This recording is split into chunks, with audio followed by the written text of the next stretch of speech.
now? I'm going to talk about Zeus Esports, man. Like, this is a team. I think they came in third, if I'm not mistaken, at the Global Challenge as well. They were. I feel like they were a little bit of a surprise for a lot of players, but having got to know them a little bit more intimately in the past few months. We're playing PMPL South Asia. They might be, and I'm just going to go out on a limb and say this, they might have just the most amount of firepower amongst all the teams playing over here. They're not necessarily the most consistent. Sometimes they take fights they don't necessarily have to. When it comes to just going toe-to-toe against any team in a fair team fight, I feel like they're going to come out on top 9 times out of 10. Although, the caveat being that it's not always going to be fair team fights, right? You're going to have multiple teams trying to take you down at the same time. And the player I'm going to pick from these guys has to be Zeol. I mean, I think he was the 3rd highest rated player, had the most number of kills in PMGC. He was spectacular in PMPL as well. And for me personally, they might be one of the most exciting teams in this entire event. I mean, they put Mongolia on the map, right? Like, this is a team that stood out for the region. We talk about footballs from Turkey, talk about Bigatron from Indonesia, but, you know, Zeus was just phenomenal. Blank, we still got 3 more teams to look at here. Who are you eyeing? Now we do. I mean, A1 Esports, obviously from Bangladesh, great team overall. I mean, these guys, I've said it before, the absolute kryptonite coming through for Bigatron sometimes, just giving them many issues. I do love it. Also got Darth Dante on the team. Yes, thank you. Thank you for bringing that up. I appreciate Dante, this guy is going to use the Force and slam you down on your rotation, so don't worry about it. But I do just quickly want to mention the Nepali team in DRS Gaming. These guys have had the glimmers of greatness like throughout the entirety of PUBG Mobile. And there's a lot of times where I feel like, you know, this could be a good team, but sometimes they whiff on their rotation, sometimes they whiff in their team fights. But players like Mafia Ninja, they are still open. Maybe this can be the team to come through. We got to hurry along, though, and go to the next set of teams because the game is about ready to start here. I want to make sure we give each team a little bit of time and obviously get our predictions go into the very first one. But Blah, I guess really quickly then here, from these 4 teams, which one were you looking at? From these 4, I'm just going to touch with Na'Vi, right? yeah, Na'Vi. Like, I feel like they're a team, considering how recently they came together late last year, October, I think they've been very, very surprisingly dominant, and they will be challenging some of the names we have already spoken about so far. I feel like the only struggles that I've had is when it comes to the A-tier, B-tier tournaments, they seem to consistently get a top 2, top 1 placing even. When it comes to the S-tier events, like the big ones, that's when they seem to kind of slip up a little bit. So maybe with, you know, another S-tier event we have over here, they might be able to prove everyone wrong and show that they belong at the very tippity top. Yeah, I mean, the thing is, I just want to point out as well here, I mean, hailing from Russia, Kitsune, you guys might recognize him as Adder when he's played in Cloud9 previously. Or Kitsune. Kind of went, yeah, or Kitsune, which was his original alias. But then again, you know, there's a couple other teams in here I'm kind of eyeing, but I want to get your opinion first, Blank. Honestly, Reject for me. I mean, Japan's been just blowing up in terms of PUBG Mobile at the moment. And these guys, they've got a pretty static roster, to be honest with you. Sarah, Lapis, Duello, Divine. These guys have all been around for a very, very long time, and I would love to see them do well during this tournament. Duello's been making some big plays, and Divine recently too. So honestly, if there's a team to be watching, it is Reject, because honestly, from just looking at their Twitter, these guys are always putting out some mad promotional videos. It always seems like they're working really hard, and I hope that that work ethic produces results. You know, we got to see a little bit of a taste of what Japan brings to the table with PUBG Mobile just, 7 months ago, when we looked at Bluebees. I mean, the Bluebees team, like, they came out swinging in PMGC. I think Divine was actually even from Bluebees back then, and we got to see, like, the power they did have. The first week they came out the gate swinging, and it really hyped us up. But I think one thing they lacked when it came to that long-form tournament was just the longevity and that consistency where they eventually fell off. 100%, Jason. I mean, for the Bluebees, it's just unfortunate. With a lot of these Japanese teams, you do see where they have these moments where you're like, damn, these guys are so good. And then they try the same thing a few times and it doesn't work and people adapt. And I think that's what Japan misses the most at the moment, is just adaptation. So I think if Reject can really hone that in, reel in the players, tell them, you know, we need to maybe do this next, I think they could have a really, really good victory here. Yeah, and Bled, we've obviously been talking about, you know, the teams we know the best, right? The teams that really stand out because we've seen them in the long term of things when it comes to PUBG Mobile. But you have like Team Mist in there from Algeria. There's a lot of teams from countries we don't normally see represented when it comes to these big PUBG Mobile events that I really feel like, and I really hope deep down, we get to see a big splash out of them. I want to see a team like we saw with Zeus out of Mongolia put their country on the map.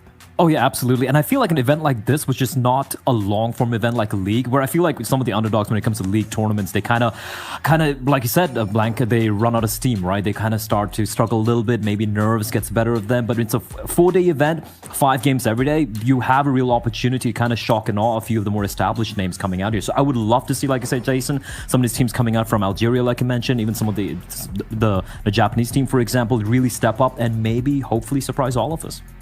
And that's the upside for me, Blank, looking at this. If you're a team that isn't seen as being one of the best normally, like your BTRs, your Navis, etc., there's not a lot of tape on you. There's not a lot of information for the other teams to look at you and be like, oh, this is how they play, this is their tendencies. So technically, they have everything that they could possibly want going in their favor in these matches. It's just about that execution when we get into game, and obviously the pressure that's going to be on your shoulders from, playing against some of the best teams in the world, representing your country and having everyone watching you. I mean, this is a huge elite competition, first set up by Saudi Esports in 2020. I mean, it's $10 million. So honestly, overall, this tournament's a really good place to, like you say, put the name on the map, because a lot of people are going to be watching this. A lot of people are going to be involved. So if you can have a really good performance here, you can strike fear into your enemies going forward. So yes, like Blair says, short form tournament, you can have some explosive results, which you might not be able to have during a league play, and really show what you're worth, because you're able to give 110% every single day. Okay, gentlemen, I talked about before how Esports PUBG Mobile is putting a prediction up of who you think is going to take the first chicken dinner of the event. Really quickly, just from you two, what is your predictions, Bleh? Start off. Okay. To top the table or get a chicken dinner. 2 different things, right? Chicken dinner. Chicken dinner. You know what? I'm going to go DRS. I feel like that might get off to a good really? start. Yeah. Blank, what about you, real quick? I would just quickly go with Na'Vi. I mean, I've got to support the guys from Europe, of course. So Na'Vi for chicken dinner. Okay, well, gentlemen, thank you so much. My pick's going to be Geek Fam, but we'll see what's all going to happen when we do get into our first match. But before that, we got to bring in our commentators for the first time today. It's Sir Maxman and Sir Imperium. How are you two doing, gentlemen? Hey, doing absolutely awesome. Thank you so much, Jason. It's great to be back with my boy Imperium to cast the World Invitational over here. We're going to have some great games, Imperium, as always. We're going to have 5 games, actually, and we're going to be here the entire way. So I cannot wait to jump right into the action, Imperium. But you know what? They played a little game on the desk as to who you think is going to be winning the very first game. What's our expectations? I'll let you go first. I'll go second. Go for it. You're graciously giving me first. That means so much. Like it. Man. I always like when you're in a situation like that. I love Blair's pick of DRS. I kind of can't help but think Zeus is going to kind of go off the bat full ham aggressive. And I'm also excited to see I8. But then teams like DS and Blacklist International, they're a relatively level of unknown that could also surprise the rest of the lobby in this game 1. What about you? I agree. I think Blacklist International especially is a very interesting team. We saw them play recently in other events where they did pretty well. But if I had to choose a team, I would go with I8, from Pakistan. And I feel like I have to do that because I said happy birthday to Crypto a few days late. So I feel like I owe him that. I owe him just that much. You do owe him that. And you actually owe them a lot more. Oh, wow. That can be paid in due time, and hopefully Chicken Dinner will kick things off. But this game 1, it is underway, and Playing Path Max is pretty healthy-ish, going from the east down to the south. Actually, no, it's not as good as I initially thought because it's great. Yeah, I was about to say, if you want to help, no. I was trying to be optimistic, dude. Okay, I was trying to be optimistic. No, man. You know me. I'm the evil caster here in the duo. I love to see teams suffer with really bad playing path, and it seems like this one's not going to be all that fun for a few of the teams. I'm thinking especially that, for example, Na'Vi. They like to drop in Northern George Pole. We'll see if they can try and elongate their drop location to that spot. But really, typically when you had these big international tournaments happen, and we had quite a few mouth scrims and especially community-run tournaments recently, and we saw that there were a few hot drops. I'm expecting those to be fixed, and I'm not expecting to see any big altercations, any big fights, any squad wipes happening in the first few minutes of this game, hopefully off the back of what we were able to witness in these last recent tournaments for the past few weeks. So hopefully things are going to be pretty chill. But I gotta say, Imperium, before we get into... I'm seeing actually some things on the menu now that alerts me a little bit around Zeus. Hopefully things don't go too bad, but the Phase 1 circle is great. With the playing path, it looks amazing. So actually teams don't even have to go that far. They can just stick around and they'll be already in circle. I8 have a good start with this playing path drop spot down in military base. It's where they've always tended to land, even if it's a playing path up north, so it's going to be good for them. Relatively quick to loot up and move out. This Phase 1 circle is a little bit tricky because I think it encapsulates enough of Military Island that it could tease shifting down in that direction if a phase 2 goes down south. Blacklist are heading up north to go to Severny. You have DRS and Yasnaya. Yala, I like this 2-2 split that they've pulled out because instead of it being prison shelter 2-2 split, it's actually a prison mansion. Now, is that off the back of Zeus catching one of the players off? Possibly. But I still like it because it's adaptability. And Yala, to be fair, coming into this lobby, probably one of the teams I'm worried about the most, Max, just because it's been so long since we've seen them on the international stage. I mean, especially when your first interaction in the game, when you're in this international lobby, is usually like, okay, well, maybe this is not the team we want to go up against. We're just going to go Autobots roll out, just go spread towards Mansion Prison, hopefully take things relatively slow. But that's the thing, right? As you mentioned, not only for this team of Yala Esport from Saudi Arabia, but there's also so many teams in this lobby that this is their first time playing at this level with these high caliber teams like your Bigotrons, like your Zeus, like your Na'Vis, and that's a lot of pressure coming into it, and it requires a lot of preparation. So a team like Yala, I'm looking at them. Have you guys prepared enough for an event like this? Have you done your research? Have you done your homework? If so, it still won't be easy, but it'll make things a little bit easier for you. Seems like Navi have low-key struggled to find their feet in terms of looting up. They drop towards kind of the Roshawk River area, but Meku gets caught out trying to go for a vehicle by Martin of Valdez. Now, this Valdez team, I've been really impressed with how much they've improved in the last 3 or 4 months. I've watched them in their respective PMPL. I've noticed how observant they've been. And how much they've been improved, and I'm looking forward to seeing Valdez in this PMWI. What's happening? Okay, yeah. Me and the boys on a Friday night, man. This is just we're going out on a party. We're going out on a whim. Matic just gonna get the res, hopefully, on this fallen teammate, and they're gonna try and get the hell out of that one. The smoke will be coming on through. Okay, Martin is just 1v4 in Na'Vi right now. They do not want to take that fight. Interesting altercation. Matic gonna try and get back onto the bike. Oh, he takes a shot. And he gets hit once again, and I think it might be the next to follow up, and that's 2 down for Na'Vi. What is happening? This has to be the weirdest start to a tournament I've ever seen on the international stage. And now Valdez, they really want to go for the murder this time around. They want to take down the entirety of Na'Vi Imperium, as Concept is going to be the one leading the march forward, but he's alone, so you've got to be careful to not be overzealous. But Six also has the off angle over to the west, so Na'Vi are just getting completely surrounded. Tixi takes a headshot. And now it's just down to 1, and I think that we are looking already at the end of Na'Vi in the first game of the World Invitational.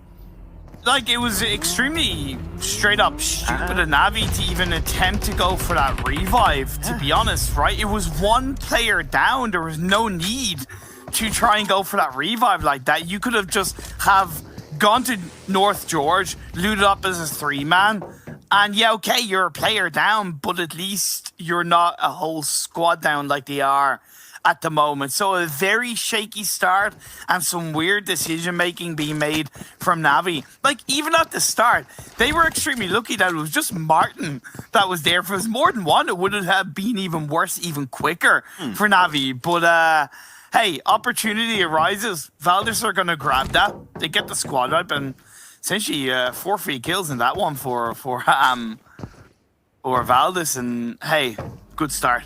Yeah, but that's the scary thing. It's just Martin, right? It is Martin we're talking about.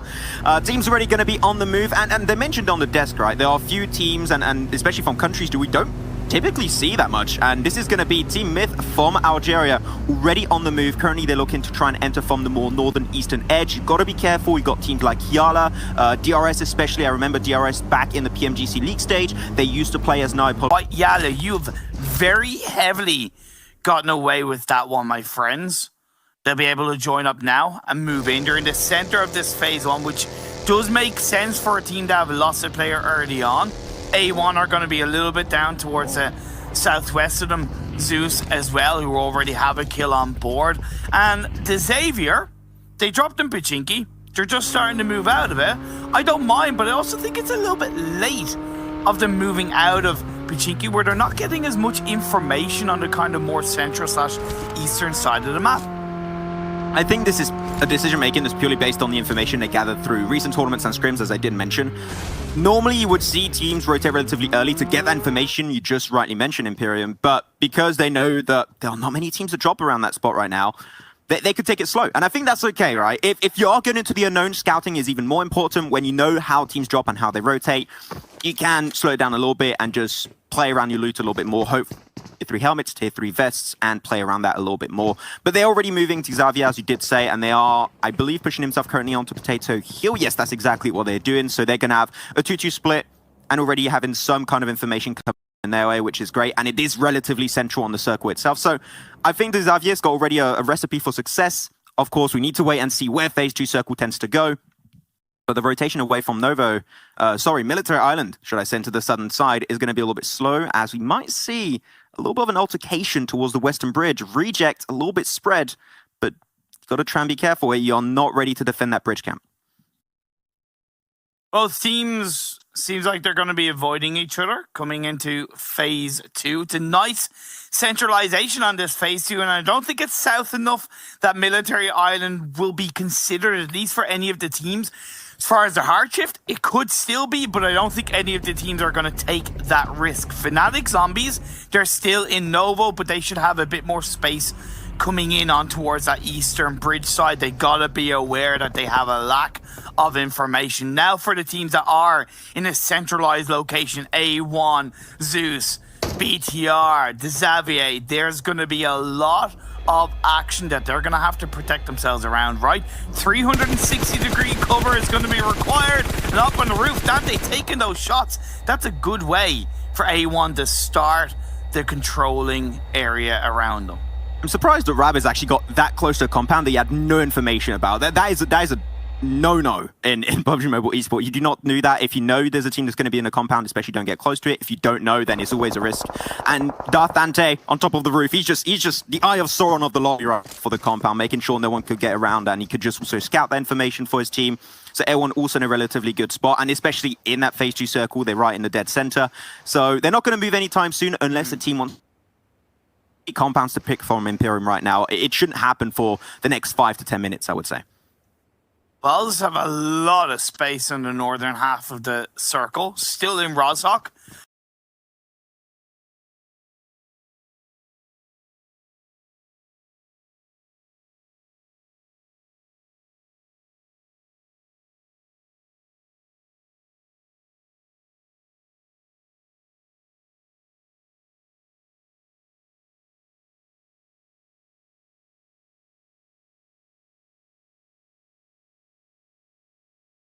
Of course, there was an early engagement which technically slowed down their looting phase by taking on Navi, but for the most part, a lot of space around them that they can come in from. There's not too many compounds. They can just go up and towards the north side of Potato Hill, and there's a juicy compound, small little compound that they can play around, but for the most part, outside of school and apartments, there's not too many places they can go in terms of hard cover and be more out in the open.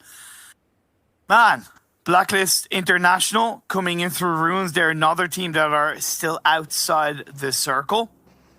But I think this is relatively standard to what we see for first games of a big tournament, right, Max? Passive, feeling each other out, because as much as scrims have been played, scrims are never, ever, ever any real idea of what's going to go down in a tournament. So that first game, that first couple of games are always passive in these kind of tournaments.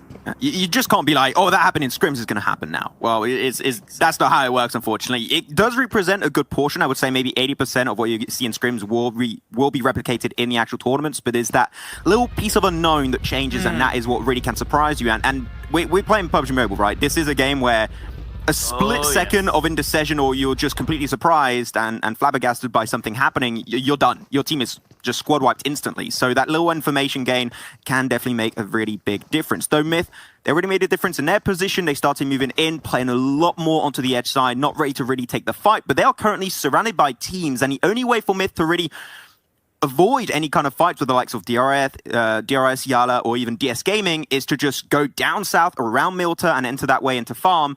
As of right now, they don't really have too much information around them, so they need to be cautious what their next move is going to be, especially trying to enter phase 3. Yeah, but when you're talking about kind of setting yourself for that phase 3 and the exit potential from a position, Myth has had one of the best, but with centralization, it's going to make it quite tricky. Now, they can shift up north around DRS, but look how quick DRS are to respond to that circle shift. Instantly, all in their cars, all together, moving in and going to shift in and wrap on towards the north side. Why didn't Valdez go to the compound that I noticed? They're heading to it now and they might get there before DRS, but I feel like if they had have gotten there earlier inside phase 2, they'd be much better set up to maybe push DRS away and even grab a couple of kills. Whereas now, I wonder how easy they're going to be able to push DRS back. Well, DS Gaming currently from South Korea going to go for the push onto NASA Esports. Stadium going to be shut down from a distance. That's going to be some great use of utility to try and take them out of that Harry Potter building. That's going to be down now to only one. Hassan, last player surviving for the entirety of NASA Esports, going to try and hold his own on that spot. If I were him, not really taking that fight versus DS Gaming. DS Gaming going to try and clear up the last remaining kills to get every single point they can get, but Hassan is, okay, get in the buggy and leave. That is not worth fighting for, and there you go. He's going to leave that position because that would make no sense to remain too long for. Myth going for straight rotation into the circle. Yala onto DRS, taking that fight. Loka is there with Bandar. That is knocked down, but look at that by Loka. Although he gets knocked down, that's great work by him. Why is Bandar getting the revive onto Ada when he could be supporting Loka and getting the squad wipe? Poor decision making from Yala. This is the type of building that is very easy to nade, and you know exactly where they were going for the res. The information should be given. Oh, that nade completely misses the mark for Bandar. Ida also going to try and do something similar. The res did come on through and also did pull off the first aid kit. Jumps right behind the wall. That is a great position to slow down that push from Yala Esports.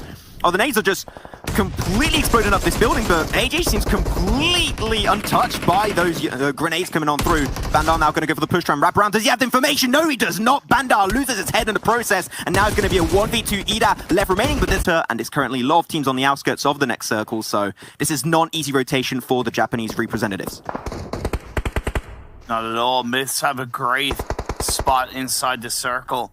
They're a team that went quite direct from their position in phase 2 onto phase 3, and it's worked out for phase 4. And sometimes going for the direct rotation is actually better than that unorthodox rotation, because if 2 or 3 teams go for that unorthodox rotation, it actually makes that direct rotation just a lot cleaner, a lot easier. So really well played by Miss, and they pulled it off at the right time. They are going to have BTR to the south of them, which is obviously going to be hard to deal with, while A1, once again, continuing to try to protect their position inside the circle. Unfortunately, it's gotten to the point in the game where they're more on the edge rather than centralization, so I'd like them to start to be a bit more aggressive in preparation for Phase 5. This is extremely complicated for IA. There is so many teams on the outskirts. If you're trying to go for Potato Hill, there is going to be Geek Fam. So I think they got the information right now. They've seen the utility, they've seen the smokes. They are alerted of Geek Fam's current position.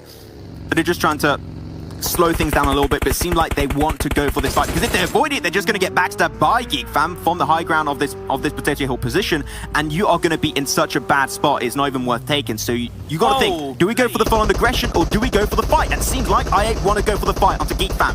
Utility's going to be traded back and forth. Brevo's going to be actually knocked down almost instantaneously, as they need to try and follow it up. The entire team is not pushing this one, so you're giving the man advantage indirectly over to Geek Fam as they're trying to spread down.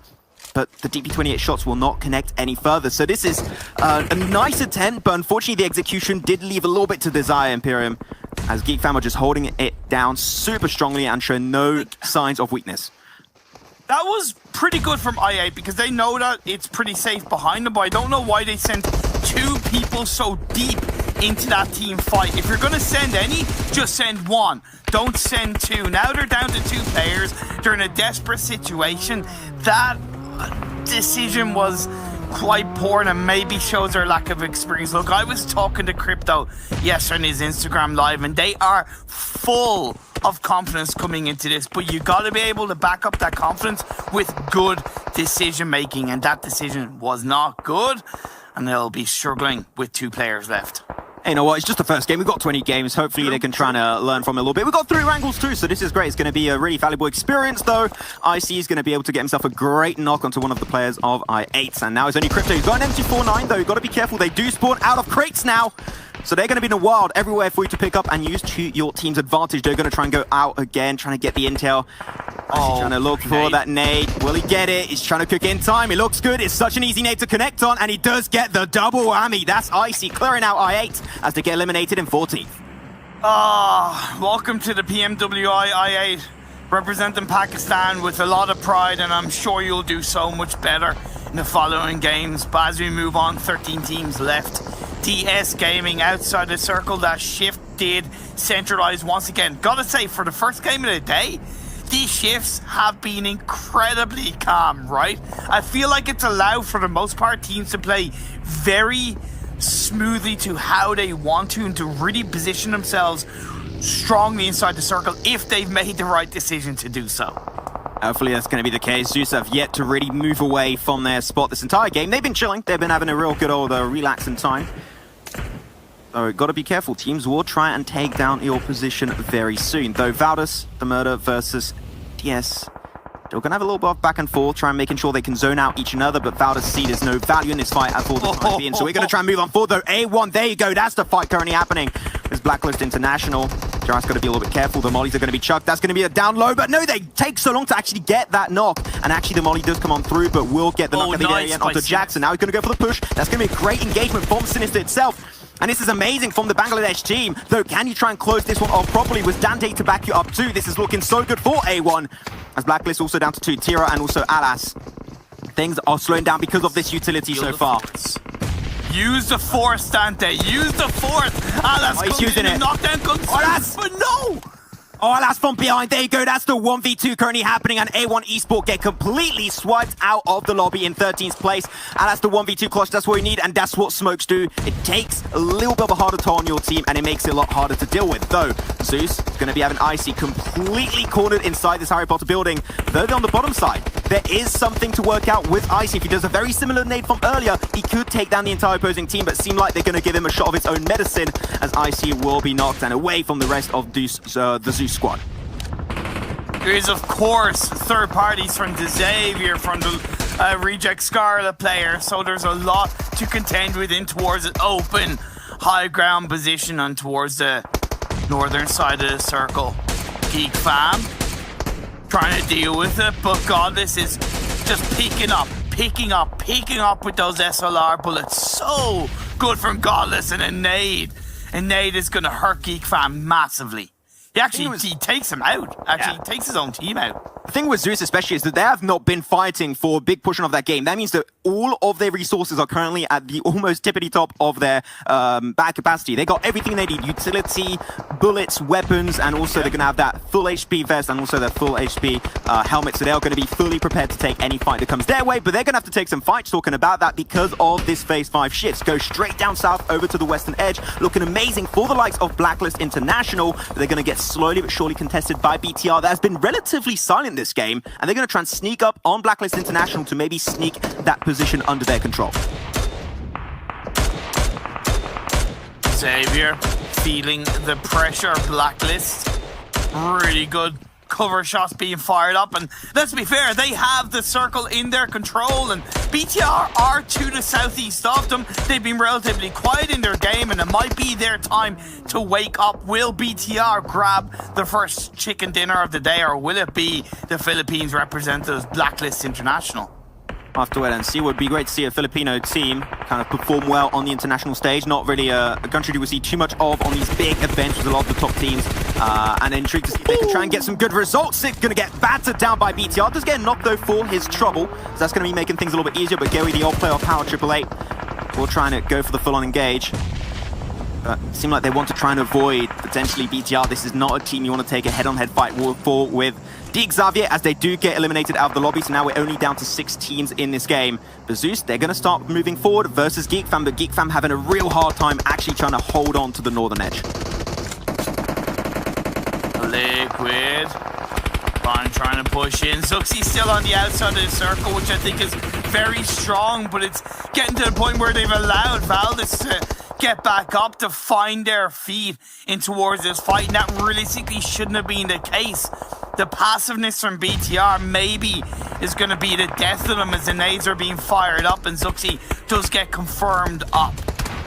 Talking about it on the desk earlier, right, I think Blair said that Valdez can be a little bit hit and miss, but this is definitely a hit. And they are going to go home with a minimum of 9 kills, and we'll see if they can try to put it up to an extra bunch if they can go to double digits. But Valdez, they know they already hurt a few of the teams around them. That's going to be creating a lot more breathing space over to the east, so they're going to try and ease their way forward. They're actually inside the circle itself, so that's not really too much of an issue. The Martin currently got knocked. He can very easily get that res. Let's see if utility of Liquid actually connects, and it looks so close. The grenades are absolutely connected and shredding the competition. Valdez are getting taken down one by one as Concept trying to assist his team with the mollies, trying to stop the aggressiveness from BTR to come on through. But BTR, they are just so good at holding these type of angles, and Valdez, the moment those smokes go out, you are in dire trouble. And I was wondering why BTR weren't chucking out a load of grenades towards Valdez earlier on, and now it all makes sense. They were maybe waiting for the right time to pull it off, and indeed they found it at that point. Only grabbing 1 kill, but does take the body advantage away from Valdez. As it's all quiet on the western front, a bit of a reposition down towards the south side. The circle has gone towards Blacklist. 5 teams left, 11 players max. This is a close one. Luckily enough for Zeus, no one is close enough to them to actually nade them, so they can very easily remain in close quarters. Got to be careful. Lapis, sneaky Lapis from Japan for Reject. Could be a little bit of a thorn in the side for Zeus if they don't play around it accordingly. An M249. Like this could be great if you want to get multiple knocks to Blacklist, but at this kind of range, the recall makes it pretty hard, so if you have an M4, might be a better option at this point in time for them. Oh, that's the bush. Oh, great fight coming out. Liquid looking over to Valdez's side. That's going to be 1 knockdown to 1 on their side, but Zeus also going to go for the aggressive push onto Blacklist International. He's going to go for the engage. Claus is going to be trying to close that gap. Abony right behind that crate is able to get actually some really big damage, but unfortunately off to the side was not seeing it. Tiro does get the knock on side of it, and now Gold is trying to eke his way forward, trying to sneak his way inside a decent spot, avoid detection, but Zeus give it a fair shot, but unfortunately the control of Blacklist International Imperium is too strong to deal with. I also think Lapis had a bit of a third-party play in that one, so Goddess with the N249 misses that one, but unfortunately for him, Blacklist will clean them up. You know what? Iso is just a little bit longer. That's a third position going away, actually, of Reject. So that's great. That's amazing for Lapis and for the Japanese representatives. But now only 2 teams remaining. It's Bigatron versus Blacklist International. We'll see which will be the ones to actually push their way forward. No Liquid, the blue zone. That's horrible for them. Now down to 1 player. They see that. They know this is a 1v3. How do you want to push this position? Ryzen, there's no bush on this road. There's no clutch play for you to deal with. You need to take them down 1 by 1, and then that might be a chance. But without any utility to deal with, it looks like we might be looking at the undoing of BTR, as that's going to be set game and match for game number 1 of the PUBG Mobile World Invitational Imperium, and it will be going over to none other than Blacklist International. What a game going over to the Filipino representative. Man, yeah, okay, bit of circle look in the end, but they control the south, they took out A1. Did they benefit as well from BTR maybe playing a little bit passively? Possibly.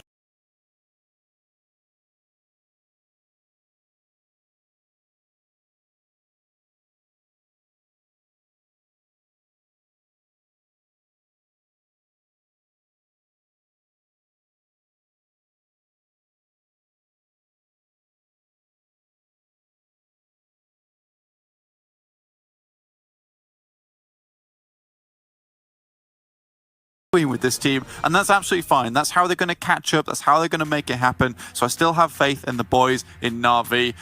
Hopefully they don't continue to crash and burn, but it's only game 1, like Blair says. It's true. It's not a big deal. It's not a big deal, but I'm really excited to see a little bit more from the rest of the teams here, especially with having such like a confident start from some of these teams, specifically Valdez, Zeus, Bigatron, Blacklist International, teams that we expected to do well, doing well. Oh, it's just joy. Well, let's take a closer look at the team that Raymond Reddington is probably coaching with Blacklist International and see their player stats across the board, because this is definitely a team we didn't have on our radar when it came to winning the first match. But hey, the boys from the Philippines put themselves up there. You can see Tyra coming out with the 880 damage and the 4 kills.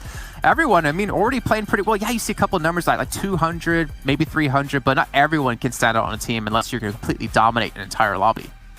Yeah, for sure. And if you look at, it's not just about the individuals. Or for this team, what impressed me a lot was how it was a very tempered approach. They weren't like getting a little overzealous. They weren't really panicking. And if you look at it, like we did see Aeon's pass away a little bit earlier. He got dropped a little bit earlier. So they were in a 3v4 scenario. Because I believe even like Bigatron and some of the other teams, even Zeus for that matter, had like 3 or 4 players still alive at the very end of the game. And the fact that they were able to hold their own, especially for a team which we really didn't pick to be performing that great here in the opening side of things, I think it's a great sign. Especially what I feel like, at least for me, I feel like PMWI here is going to be very, very frag heavy. It's going to be teams just going out, looking for the skills. Teams like I8, for example, and you look at teams like Zeus Esports. I mean, they are the epitome of just going in for the hunt. And the fact that a team like Blacklist is able to kind of hold their own against the Mongolians, I think that's a great sign for them.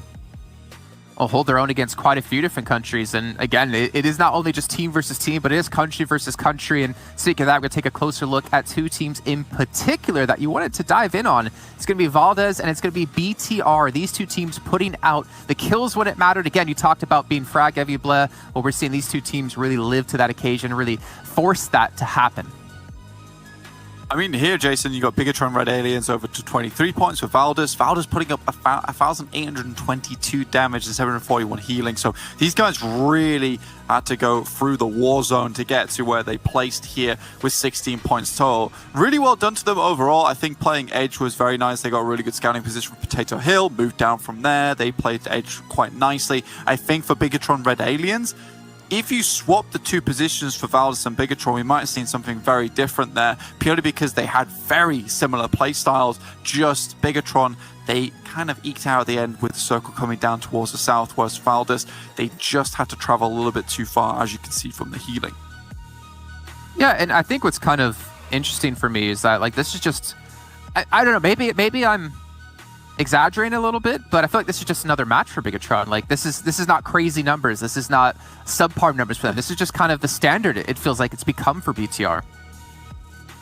Yeah, it does, right? And I feel like that is what works for them. Like, even though Blank had mentioned earlier, like how it's been kind of a up and down year for them so far, they really haven't had to change much. But if you still keep getting results like this, these consistent results, which at the end of the day is going to give you that big win, that big W, the first position. Do you really need to mix things up? Do you really need to adapt a lot and be unpredictable for teams where, you know, you are considered the favorites, right? So I can kind of see why they would just continue what they're doing. But hey, maybe if things get a little too hot and heated, maybe if things get a little rough, maybe they just might switch things up on the fly in the middle of the event as well. You never know with these guys. Well, Blank, I remember at the start of today, you did mention a certain player on Valdez's team that you wanted to keep an eye on over the course of today. And he already came out the gate swinging, came out in flying colors with the first match. We're going to take a closer look at Martin one more time for Valdez and just kind of see his stats in the form of a radar and see how he's comparing against the other players, because it definitely seems like we already have a standout within this team. Yeah, so this guy currently is at max for both kills as well as knockouts. I believe the max damage there would go over towards Tyra on Blacklist International. But you've got to consider this, Jason. This guy's put out 761 damage, and these guys went out around about 19 minutes. Blacklist had a total of about 6 minutes total additional survival time. So this guy has pumped out a lot in a very short amount of time as well. Martin has been nipping at the heels at some of the big teams for the longest time on Valdez the Esports. Sometimes it was back on when they were Valdez the Murder or Illuminate the Murder. He's really just pushed through on this team, and it's beautiful to see that he's still around and he's still kicking. So if you guys want to watch out for one player, definitely watch out for Martin. Yeah, I actually wanted to see even Gooooooo on the team. I mean, we obviously have Thailand being represented in the form of Valdez, and we got to see Power 888 KPS when it came to PMGC. I think Corpai ended up retiring for a bit, if I'm not mistaken, on the roster. But they have some phenomenal players across the entirety of Thailand, and I feel like maybe they have a real chance here with the roster they're currently sporting to easily take this whole tournament and, again, get a lump sum amount for a charity of their choice, which is what this whole event's about, Bleh. Yeah, absolutely. And we talk about a lot of these other teams where you have Zeus, you have Bigatron, you have Na'Vi, big names, but like some of these teams we are getting to see over here, which a lot of the viewers might not be very well aware of them. Like you said, it is a very competitive scene, especially Southeast Asia and out there. And we see certain teams playing here who, you know, you look at the other teams they have in the countries and like, wait, why didn't these teams qualify? Well, they didn't qualify because they got beaten, right? So you really cannot count these guys out. And for me personally, the fact that Valus is able to perform quite well in this particular event, and we've had some pretty unexpected results coming in with Blacklist winning it, I feel is going to be a good sign for all things to come for the duration of the tournament. Yeah, I actually, you know, thinking about that, I wanted to look at one more team if we had a second, was Reject, actually. Because, again, we talked about Bluebees, we talked about, like, Divine on the roster back in PMGC. They came out with 11 points in total. They only got 1 kill, though, which seems very Bluebee-esque, if I'm not mistaken, Blank, where they just kind of play for placements and they because they think they got it, just need to take. It is see them gun for BTR. And point beyond. Humidity is going to rise as we're about to rising for me personally. So, you know, Paradise Resort Dream is now up and ready to go, and A1 think, maybe do we want to go back in? Because Valda's got complete ownership of the resort. Oh, some of these teams just got baited, but also there's a level of calmness with that shift, I think, for the teams down south. Because here's the thing, for Nasser, Myth, not so much Blacklist, but for Nasser, Myth, what they can do is they can shift through on that southeastern side of the circle, which is less likely to be contested because of that phase 2 shift. So you got to recognize the availability of an open position coming into the edge of the circle. A1 are creeping forward. They're fighting up against DS right here, right now. Happy to see the Cybertruck getting played, actually. Got to be careful, though. The windows from what I've seen by Elon Musk are not all that powerful, okay? They do break pretty easily, so you got to be careful. They will not withstand bullets. The A1 now going to go for the engage, already 2 players down as they try to get closer to the compound held down by the South Korean team of DS Gaming. Sinister trying his best to build a lot of breathing space for his troop players. One gets actually taken down and breathes to his death, and the nade actually nades Dante? Okay, man, he's going to come for revenge next game. Sinister, that was not very cash money of you. I'm trying to think of a Star Wars pun with that, but I've never watched a Star Wars film, so I can't make a pun, but that unfortunately leaves A1 down to 2 players. And look, it's low-key A1 doing A1 thing, but I've never watched a Star Wars film. Man, he's going to come forward by the South Korean team of DS Gaming. Okay, they do break pretty easily, so you got to be careful. They will not withstand bullets. The A1 now going to go for the engage, already 2 players down as they try to get closer to the compound held down by the South Korean team of DS Gaming. Sinister trying his best to build a lot of breathing space for his troop players. One gets actually taken down and breathes to his death, and the nade actually nades Dante? Okay, man, he's going to come for revenge next game. Sinister, that was not very cash money of you.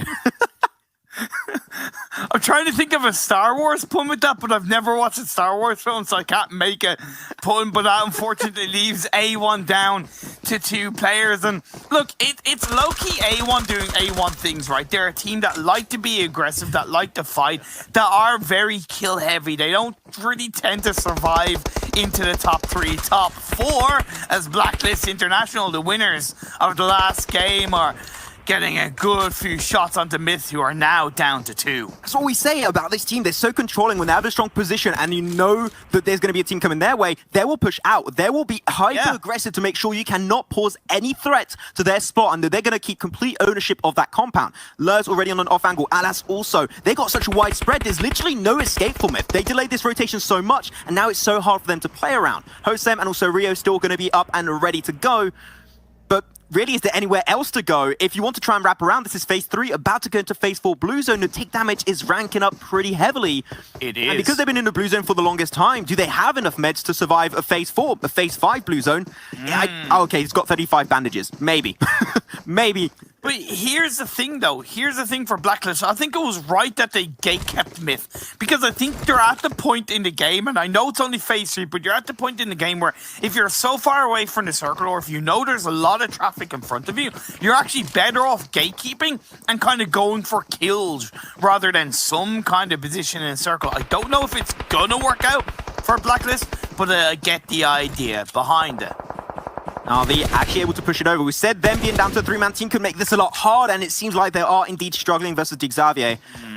They're just holding on the angle so far around what you call the black hole of Sanok Imperium, and they got some good little oversights, especially with where Frankie currently is. I would even say it's a super position. All you One Piece fans out there, hope you got that one.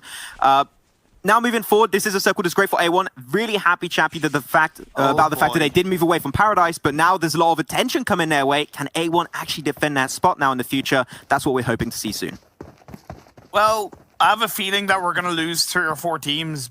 Even for sure. The time even more. Even by the time anybody actually pushes in onto A1's compound, we have 14 teams, 48 players. BTR looking at Reject. Luxy, he gets the first knock onto Lapis. Good start for BTR. Zluxy. It's like the mix. Zuxy and Luxy in one is the duo. That's the name. That's what we're going to go for. It's like when you shit people, you mix the name. That's going to be the same for Zuxy and Luxy. Zluxy. We go. It's meta now. Anyways, pushing on forward, you're also going to have Blacklist International. They're aware. They hear the gunshots. They're like, we don't want to get involved with this whatsoever. We're going to wrap around over to the eastern edge and maybe be the next team to gatekeep BTR or Reject, whatever team actually come out on top of this fight. Lap is going to be taken down, sees the smoke, and actually able to follow that spray. So well done. But at the end, he does get retaliated upon by Duello. Now they're going to go for the engage. Sarah going to be the one on the forefront for Reject, but BTR still got 3 players currently alive, but 2 players are extremely far behind. BTR are not in a position to really defend themselves versus that push of Reject. Yeah, I get Ryzen staying in that compound, a little bit of an anchor point on the edge of the circle, but why was Liquid so slow to join up as Sarah gets knocked? Great pick for Reject. They're turning it around. Duello, Divine looking to be joining up as well. Liquid is backing out of there, and again, the late decision-making of Liquid to join up has put BTR in a position where they are down to 2 players. Yes, they have the edge of the circle, but just slightly poor timing. Yeah, very unfortunate run of event for them. They just gave themselves up 1 by 1, and now the high ground is going back in favor of Reject, so BTR is going to be careful how they play that one, but at least they are having the fight come their way, so they're somewhat dictating the pacing of this fight. As Liquid, from the shack, goes for the spray. It's really hard to move away from, and the Blues are about to engulf him. He actually gets the knockdown onto Sarah. Beautiful. Be going for the duello shot too. That would be a double. That would be huge if they can actually connect here. Now he's into the blue zone. Did he get the heal in time? I think he will be fine. But yeah, Reject got completely overwhelmed by both Ryzen and Liquid, and now the nades will be coming on through to try and close the gap even further. Divine will be pushing inside. Extremely low HP, 1 bullet, and you're done so, mate. And he's going to be in the exact same building as Ryzen, as he's got the heal. He's up to 75% health, but Divine has yet to go for his own personal heal. Really great turnaround from BTR, but Reject maybe shouldn't have lost a player in that situation. Okay. As I8, unfortunately, are going to go down at the hands of Yala, and a little bit of Valdez coming through as well. 12 teams left as the next circle does shift up on towards the northeast. The circles in the last game were very good, but in this game, they have not been kind to these teams at all, Max. I mean, DS Gaming from South Korea, they are looking absolutely golden on this game. Let's see if they can try and defend their compound. There is going to be DRS from the POW trying to push up north, so we'll see how that fight goes on later on down the line. Though Divine still looking for the information, maybe trying to get a little bit more intel below this building. But Liquid, he's down below. I see him right there with the M249. And that's an easy weapon for a 1v2. That should be a really easy one, especially when they are so low HP. Just 1 or 2 shots and you are done. He's able to get it underneath the building. Liquid, opportunistic as hell. And he goes for the double with the M249. And he starts moving right into the game. Eyes on the prize. And Liquid clears out Reject and stays alive for the team. Oh my god, that was beautiful from Liquid. So good. The eyes on the prize indeed, but can he deal with the blue zone? As Myth, Navi, lots of time in front of them. As Kitsune is going to help get that one on board. 3 kills for Navi as Kitsune is the last player standing, but he goes down at the hands of Legend. Yeah, Liquid got picked up by the blue zone, and that's going to be Yala. Man, so opportunistic actually on the southern side. They were clearing so many teams. They got rid of I8, and now that all the teams basically took care of each other on the west and also on the south, Yala just like, well, guess we're the kings of the hill now. Now we're taking the control. Now we're moving our way forward. And the only team that's really a threat to their position, I would say, would be A1, that are the closest. But Yala's going to be careful. There's a few dips, ups and downs, and A1 currently have a little bit of a high ground position. But Sinister cannot even make the most out of that high ground. He gets instantly put down on his knees. Jack's trying his best to extract himself potentially of that fight, but there's no way. Ida is going to go far and wide to overcome that hurdle of A1 Esports. And I think that we might just be looking at the undoing of the Bangladesh team of A1 Esports, as Jax is just trying to hold on strong as much as possible, but this is a hard escape for them. Don't go for the revive. You haven't got the time. 13 seconds left on the clock as Loka's going to get knocked down. The second they made noise towards A1, they alerted the attention of both DS and Valdez, the murder, as they have controlled that eastern side like it is their own child outside of Paradise Resort. Really good. Yaller on 8 kills, Valdez are on 4. DRS very lucky. The fact that the circle is still on their side of the road, they can delay their rotation as much as possible and leave DS Gaming do a lot of the heavy lifting. They're going to clear as many teams as possible or they will go down. And this is DRS somewhat confirming bare minimum a 3rd position purely by remaining on the northern side of the circle. That's all you have to do. Top 3 minimum, just stay there. Though A1 currently still trying their best to survive it. That's going to be 1 player confirmed, and the second also will be fallen down as they get eliminated in 6. And now down to our top 5 on this very first Sanok game of the World Invitational. As GE's trying to move out. 1 bullet, that's all they need, able to make it to the rock, and that's the safe option, but he's not yet in the circle, Imperium. Yeah, but I worry about DRS because they have Valdez to one side, they have DS down south. Unless Yala punish DS, I can't see DRS making a pass the top 3, but let's see what happens as the circle has centered up. Nobody is inside this phase 7.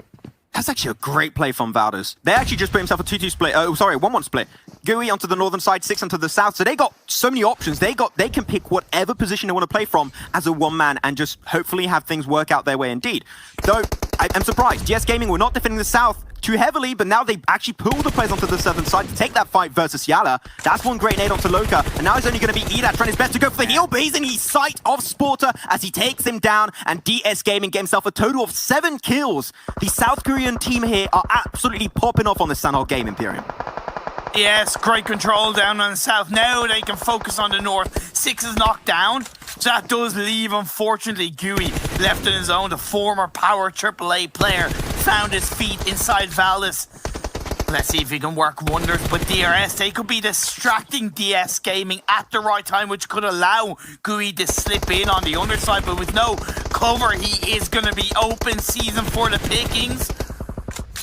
Hunting season right now. We're hunting down players off DRS. Satan trying to close that gap. After Ninja being knocked down actually makes it a little bit easier for the other team to go for the push. But he's spotted away. AJ gets the knock. Satan's going to be out of this game almost instantaneously. Yes, ZZP still up and ready to go, but he has to push over. And this circle literally ends right on top of the road, but there's a little bit more free real estate Imperium in favor of DRS. And Nima currently has that tree in his favor. Oh my God! Traded back and forth. Is it going to be connecting? The nade is so close. But it's going to be exploding a little bit further away. Sports is looking safe. But this is an insane 1v1 finish as the molly was right behind him, and Nima is still able to hold on strong. Sporter to go far and wide in that 1v1 situation. You've got to go for the spray with your MP. Sporter should not be allowed to win this game. Nemo, you have to go for the spray right here, right now. 1 more bullet is all you need, and he gets it done, Imperium, as we do have our very first Nepali winner with spray with your MP. Sporter should... This is an insane 1v1 finish as the molly was right behind him, and Nima is still able to hold on strong. Sporter to go far and wide in that 1v1 situation. You've got to go for the spray with your MP. Sporter should not be allowed to win this game. Nemo, you have to go for the spray right here, right now. 1 more bullet is all you need, and he gets it done, Imperium, as we do have our very first Nepali winner chicken dinner going over to none other than DRS Gaming. Here, right behind him, and Nima is still able to hold on. The nade is so close, but it's going to be exploding a little bit further away. Sports is looking safe.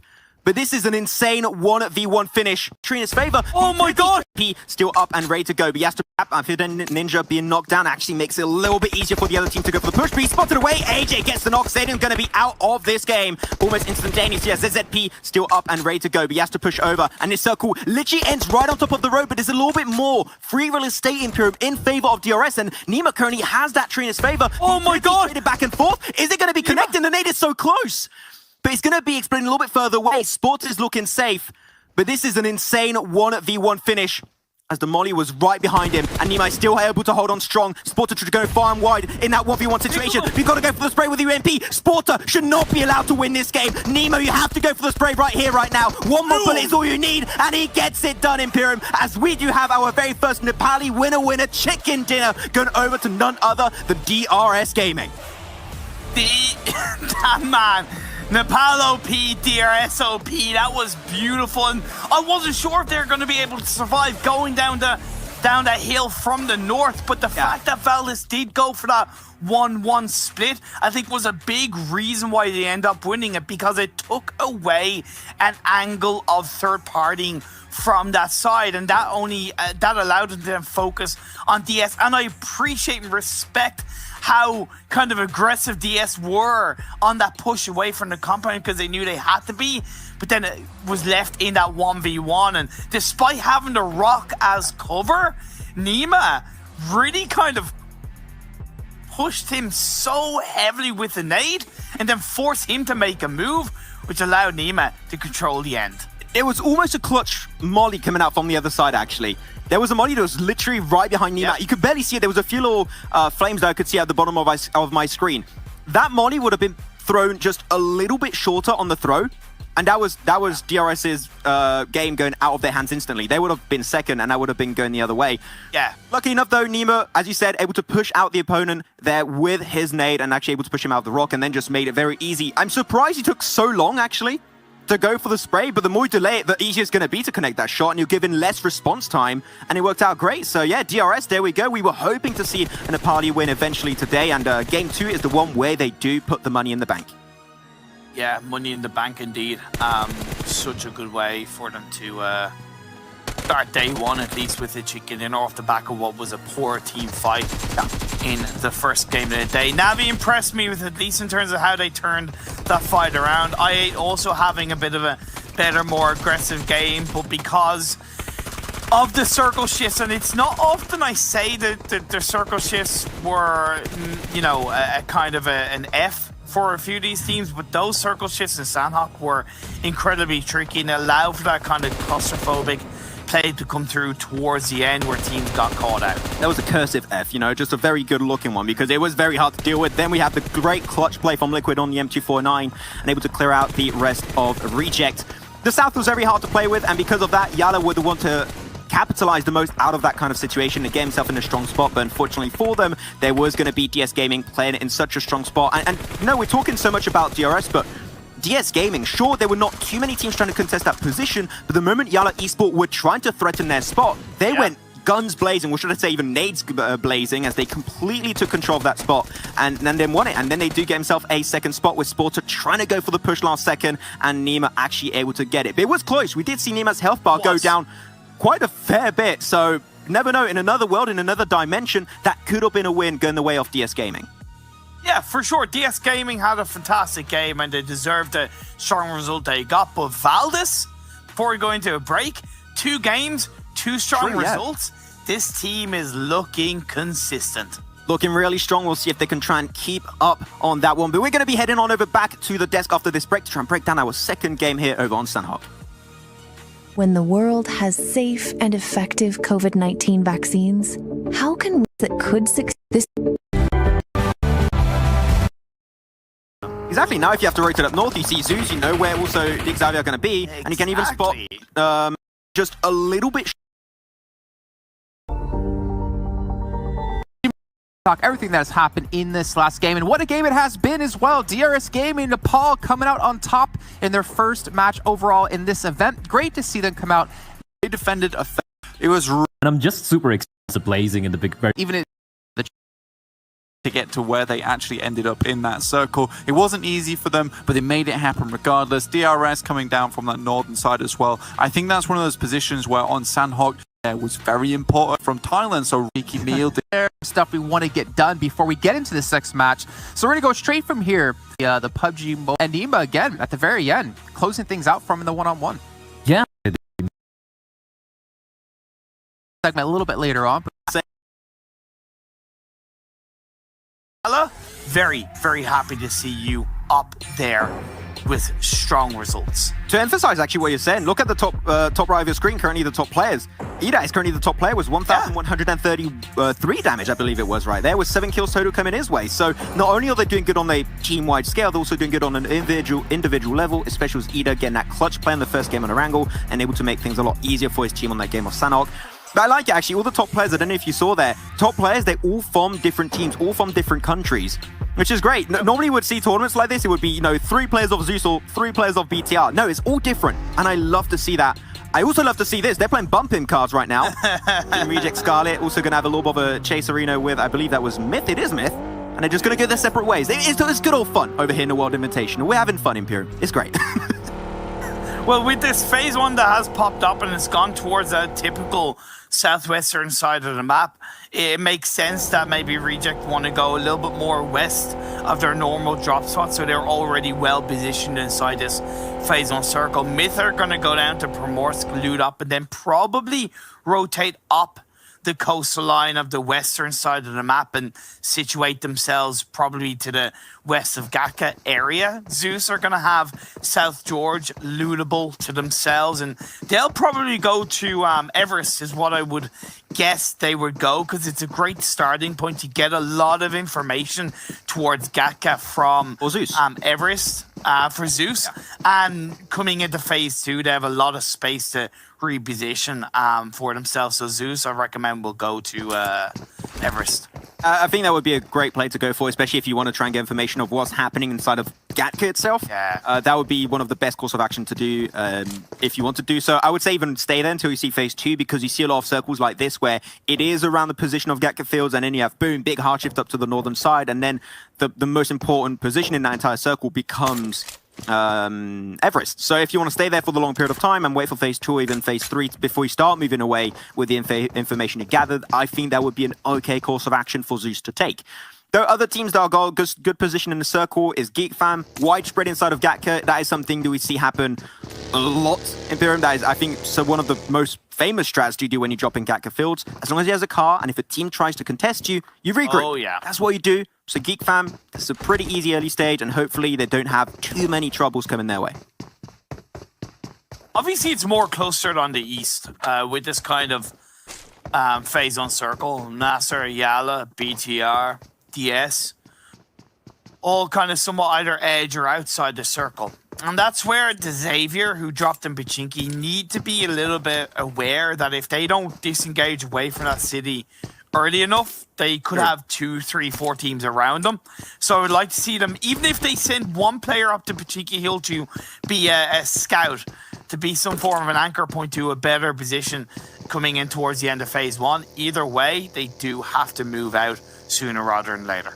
Eventually, they're going to have to make things work out for themselves. Going to be seeing I8 trying to cross over that bridge. Just like game 1, there was no one going to be gatekeeping it. There was not Reject, there was not A1. So, and yeah, it's a lot earlier too, as you said, and then the circle too. There's no inherent rush this time around. You're safe, and they're just going to be going forward, getting out, peeking, looking for information. If no one's defending, they're going to push. That's how you do it, and it's been working out fine for them so far. I worry that they're stopping midway. Maybe they're just getting information, now they're all crossing forward. A1 are a little bit familiar, being a South Asian team as well, might be a little bit familiar with how I8 like to kind of pathfind their way through from the military island. But I8, I worry because they're going quite deep into this phase 1 circle without any information at all. They could get caught out by Reject, but because they're doing it early enough, teams like Reject aren't in any way solidified positionally in this circle, so it's working out for IA for the time being. Working okay. Got to be careful. Duello still inside of Ferry Pier. It seems like UZM is going to be the one to actually have the first contact with a player of Reject. UZM, how are you going to play this one? You're way too far away from the rest of your team. You've got players currently up north and even to the west of his current location. And it seems like Duello maybe wants to go and chase him down. He's not interested in taking the fight. Very clearly, he wants to be able to find a compound or a good spot, clear up that position, and have a team roll into that position. That's the game plan that UZM is currently doing, but it's serving also as a sacrificial lamb, because you are going into the unknown, right, Imperium? And because of that, it could go against you, but seems like despite being spotted away by Reject, you will make it over to this warehouse and will be able to create maybe an opportunity for this team. And they're going to be zooming forward. Okay, they're going in one by one, but they're not losing anyone. As long as it's working, I'm not going to complain. Now, it's worked out for I8, and in the end, they've kind of found their feet and found their bones, but I do think there is a level of uncertainty on their rotation, which worries me about them, because when they're committing to a rotation, you realistically got to have a plan A, plan B, plan C in terms of where you are going to go, right? And it felt like there was a little bit of, oh no, there's a team here, where do we go now? For about 10 or 15 seconds. Luckily, they didn't get caught out, but it could have been a lot worse for them. They found their spot. It's to the east of Quarry. But moving on over, Valdis, they're still in Roshawk, but they do have Gooooooo that's starting to loop more by Watertown. So thinking forward, coming into the end of phase 1. The Xavier did do what I suggested, which is move out of Pachinki very early, and they've gone quite deep into phase 1 by the Chopsticks area. And interestingly enough, GeekFam have not stayed in Gaka. They've actually opted for more of a hillside area near the Observer Tower to the south of Observatory Tower, down the south of Gaka. So I find that a little bit interesting. Actually, that was exactly what I was going to talk about. You just read my thoughts, Imperium. I was going to mention... Oh, actually, you got to be careful. That's an expensive car sport, bro. You've got to be careful how you use it. But exactly, this is actually a really good position for GeekFam, because I think they're trying to read and look into the future a little bit and thinking, you got a lot of water over to the western side and also the south. So he's potentially, well, the entire team are expecting maybe the circle to center up, go up north, or maybe even to the east away from some kind of landscape of water. And if you go to the west of Gatka Fields, you've got those little hilltops, those little high ground positions.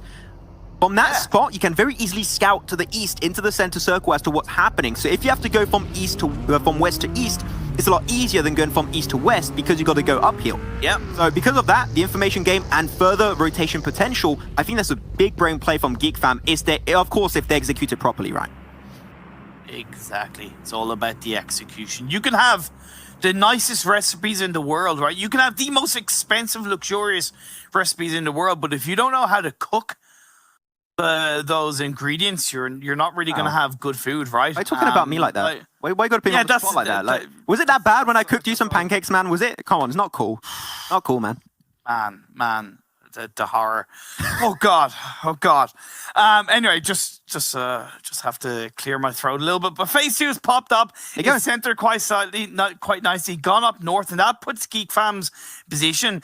It's not as centered a circle, but I think because it's high ground, it's still incredibly valuable for them. Exactly. Now, if you have to rotate up north, you see Zeus, you know where also the Xavier are going to be, and you can even spot which team is moving forward. It's going to be I8. They're actually moving down southeast of where they are. So information gain for them is going to be huge, but Zeus has already started moving away from Everest, keeping Zeol still on a somewhat high ground position to gather more intel, but it seemed like they did not want to stay there for an extra phase. Phase 2 was their limit, and then they instantly start moving forward.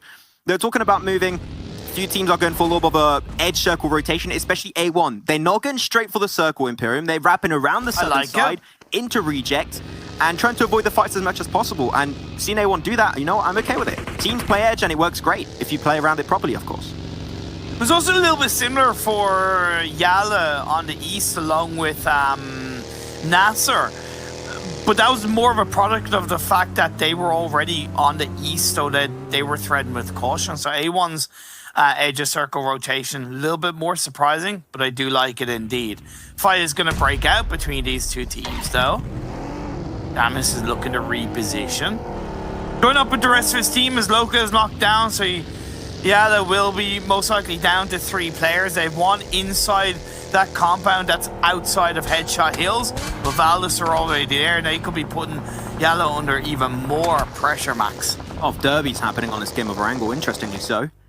Everyone trying to move forward. Concept will just go and squeeze right in between NASA and also Yala, and there you go. That's one first casualty in this derby race. Bandar will be sent to the afterlife, and NASA seeing this compound down below. Do they intend to go for the crash onto Yala? Seem like they're just going to be going further, not interested in going for the breach just yet.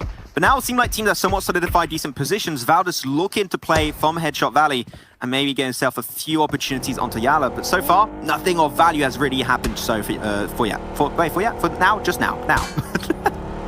Is it? Are you sure now? I think so. I think I got it at the end. I think I'm fine. Okay, proud of you, man. Cheers, man. Proud of you, man. Really good clap for Max for getting his words out. Well, Zeus have a really solid 2-1-1 split. Like, this is the epitome of what Zeus do, right? They have such confidence in their ability to control areas as one player alone that they create such a huge bubble around them. Sometimes it can go away from them, right? It kind of didn't last game when Crypto got an initial kill onto Zeus, right? And that really didn't help them come into late stages of the game. And that can be the hit and miss factor that Blair brought up at the start of the broadcast. But for the most part, the fact that they carry themselves with such confidence in the end should pay off in the long run for Zeus. Hopefully it will be the case for them, but Blacklist International, another team that we were hoping to see some good things coming out from them, and they have impressed us so far, especially in that first game. They are going for Everest as of right now. They saw Zeus potentially moving out, or maybe not, they just went for the position because they understand the value of such a spot, and they instantly taking control. That's a lot of information coming their way. Na'Vi already moving down from Northern George Pole. They're going to have the clash happening maybe with Zeus, but the circle's going to shift, and when you have a circle like this, in Gatka Fields, wherever it goes, you can have a big migration of teams. And if you're not in a good spot and you have to fight for a compound, it could get tricky. And it goes right on top of the fight currently unfolding between Na'Vi and Zeus. As Na'Vi, they're taking control. They're decimating one by one the entirety of Zeus. As now only Godless is going to be up and ready to go. IC could still give some information as he's down on the side, but there's nothing you can do. There is no escape. And Na'Vi, as Blank said, is or they die early and get 0 point, or they win the game and it's 35. This is looking so far like a 35-pointer. Oh man, it's the same with Zeus, right? It's like, and I feel bad because I beat them up with that position, but when they lost a player on that radio tower square, they shouldn't have pushed that, right? Because Na'Vi were already closer to them. They already had much better control of that position. And they have the body advantage. You are literally putting yourself in a position, if you full send it in that area, where you are going to be squad up. And it's exactly what happened to Zeus. They should have just cut their losses at that point in the game. But at the end of the day, it opens up control for Na'Vi to hold on inside this phase 3. Geek Fam are going to be down south, while Fnatic Zombies does wipe out one of the BTR players. Yeah, not going to have to come back to life this time as no one goes down, so they'll be able to take themselves one extra kill into the likes of BTR. Still have to move forward, they've got to be careful. A1 are pushing down south, and they might have a little bit of a skirmish happening between these two teams.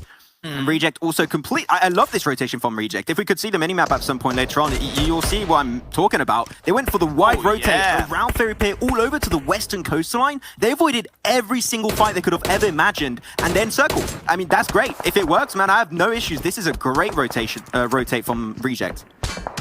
Very clever, quite calculated. Benefited by the fact that Myth have been somewhat slow on their rotations coming away from Primorsk. So open up more of a door. DRS though, the team that won the last game in Sanhok with some fantastic rotations up in the north, they're doing something similar. They're on towards that northwestern side of the circle. Yala, outside of Everest. Blacklist still hold on to Everest, but IA taking a couple of shots in their directions. They are trying to settle themselves into a strong position coming into phase 4. Yeah, it's not going to be too easy if we have a big northern shift, so if they can already start setting themselves up for a rotate, I think that would be really strong. But Myth, and you talked about Myth being a little bit too slow on their rotation, of course, Team Myth from Algeria, they are going to struggle the most. I think they're going to suffer the most in this lobby if the circle goes any further away from where they currently are. They're currently in the southwest. They got to move away. Up north is Reject. Up northeast is going to be IA. It's going to be also A1 over to the southeast, and over to the east you also have Zombies. So they are completely surrounded by teams, and they need to try and set themselves up now, which they're trying to do with Roki, trying to actually find himself a good spot. But then it's still not, that is such a hard rotate, and I cannot imagine Myth actually pulling it off without losing 1 or 2 players minimum. Oh, wow, okay. That centralization in phase 4 around the field that Na'Vi holds onto, you either crash or you stay on the edge. A lot of these teams are going to be playing on the edge of the circle, Max. That's going to create an absolute cluster truck of madness by the side of the road. Last player, BTR, is going to have DS, should I say, Yala. Just a hell of a lot of damage going on through as BTR are indeed wiped out. Out in 15 for them, and now going to have another clash onto the northern east. Blacklist International versus Valdus. Valdus got the high ground. Apparently they snuck behind Blacklist International, and now they are losing everything. That's one player out. They're still up as a 3-man, but even then, this is not easy for them to hold on. Actually, no, down to a 2-man now, as they're in the compound down below. But Valdus, you saw exactly where they went. If you want to crash in a 4v2, all the strength to you. I would personally do that myself. I advocate for it. It's only a 20-game tournament. Every kill will count, and it might make the difference at the very end after the 20 games are done and dusted. Yeah, but also makes me think, why didn't Blacklist stay on Everest, realizing that a team might have been wrapping around them, right? The circle shifts away from you. It's phase 4, edge of circle situation. You're better off actually being outside the circle, which means there's a higher chance you can pick a team off, and you're avoiding all the commotion on your entryway in up until the next phase hits up.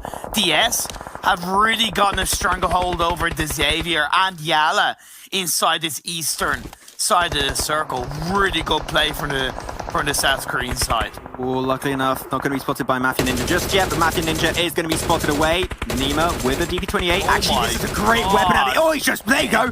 That's done. That was, what, 5 seconds, and boom, the entirety of A1 Esports get completely obliterated and destroyed by the entirety of DRS. So really good play. Unfortunately, A1 delayed that rotation. They tried to go for a sneaky rotate just like Reject, but unfortunately for them, it didn't quite work out. As there we go, we said it, we want to see Valdez go for the aggressive play and take down Blacklist International. That's exactly what they do, as they still remain as a 4-man crew with 6 kills to their name. They are absolutely popping off on this 3rd game of the day. Like, Valdez have gotten 14 kills between 2 games so far, and they're already on 6. That's 20 kills in 3 games. That average is insane at the start of the PMWI. Really strong aggression and control from Valdez Esports. They have absolutely no fear on any kind of breach coming on through, but we are getting into the latter part of phase 4, and you can see most of the teams, they are covering the edge. The only team that's in any way in the center of the circle is Navi to hold onto that radio tower square. And they show no intentions of moving away from this spot anytime soon. The only time that you're going to be able to move them away is or if the circle moves out, or if you try and go for the full-on push onto them, and that is not an easy feat to achieve. Reject, going farm wide in the open fields. DRS is going to be nearby them, so you got to be careful how you sneak your way forward, and it seems like DRS are alert of what's happening, as that's going to be Nima instantly put down on his knees by a great shot from Sara on the M4. The circle's about to move, so they might have to actually put an end to this fight prematurely. You do not want to push this any further, because if you have to move into the circle, you cannot take that fight between each another. So we'll see where it's going to pop for this next phase. This fight might not go any longer, depending on where it goes. Fortunately, bad timing, I feel, on the engagement from Sarah, as the circle has shifted up north in favor of DRS and Reject. But whoever comes out on top of this one could be in the top 3 of the whole game. It gives a lot of open area for Valdez to wrap around and hold on and control the northern side of the circle, which has been the case. But it's all the teams down south that have it all to play for, right? You're talking about IA, DS, Yala, Fnatic Zombies, Nasser, Mythic. There's very little cover inside the south side for all of these teams to control. Put this into perspective, we currently have only 4 teams out of 12 inside the circle. That's a 3rd ratio. All the other teams all gonna have to fight for a good position, or we'll lose a lot of players in the process of that rotation actually unfolding. Exactly. This is not an easy one. This is the tipping point of where things are going to go bad for a lot of the teams that are unfortunately not already into the circle itself, and we'll have to see how things could work out. Geek Fam could be one of the team, and we said it, right? They went for the high ground position very early. It could create a big advantage as Reject go for the engage onto DRS. They clear out 1 hay bale. There's 1 more to go, and if you do so, you're literally going to be fully uncontested onto the northern western side of this circle. You will be the king of the field as AJ trying to peek a little bit wider and gets mowed down by the opposition. The Japanese team of Reject on absolute fire this game, Imperium. Really good from Reject. They had to create a controlling start. Sarah got the first knock earlier on. They had to take advantage of that. They breach it in. Mythic now on towards the western side. Fnatic Zombies driving in. IA running and gunning as Navi are getting breached inside the radio tower. This is the YOLO moment we were talking about. This is the tipping point. You have to take the fight, or otherwise you will get nothing out of this one. Na'Vi, though, still with the high ground position, they are trying to make sure you do not get any closer to their spot. And now IA going for that play. They're getting actually backstabbed by the zombies right behind them, struggling a fair bit. And Fnatic Zombies, they're looking at an opportunity to get as many kills as possible, but they're also possibly going to be mowed down by Na'Vi on the high ground spot. And we're talking about that IA losing almost everyone except Revers, I believe it is, and they are just getting naded down like it's absolute nothing. This is looking like a mini red zone concentrated on their current location, but Na'Vi's got to be careful. This is a hilltop position. You're still opportunistically going to be taken down by teams around you, and so far Myth and Geek Fam are taking that chance to ruin the opportunity of Na'Vi of being on top this game. Xavier and DS still fighting. Once again, Rabiz is stepping up. Lapis does get Kitsune on the sidelines as Frankie and the ZZP really good from the Xavier. I thought DS Gaming had the better of them, but it seems like the Xavier are going to come out on top. Very nice job by the Xavier. Okay, that circle is huge for Reject. You've got to be careful. Still got widespread duello, especially being really close to Myth. It could work out for them. But man, this fight is so confusing. You have 4 teams literally right on top of each another almost. And they are all in nade range, but I think that so many came out already. There's no more nades to go for. There's no more nades to use. So you have to go for the shots yourself. Na'Vi, though, despite having so many players knocked, they got back up as a 4-man crew. And that will be enough to take down the opposition of IA as they are the first team to go down in this 4-way skirmish. Oh my but Na'Vi, God. they'll get into the cars. They want to move away. But another mini red zone drops right on top of the head. That's 3 down. Kitsune is going to be having to take that 5 versus Xavier as they get completely shut down. And Na'Vi will be out in 7th. Xavier, out of nowhere, picked up 9 kills. That's huge.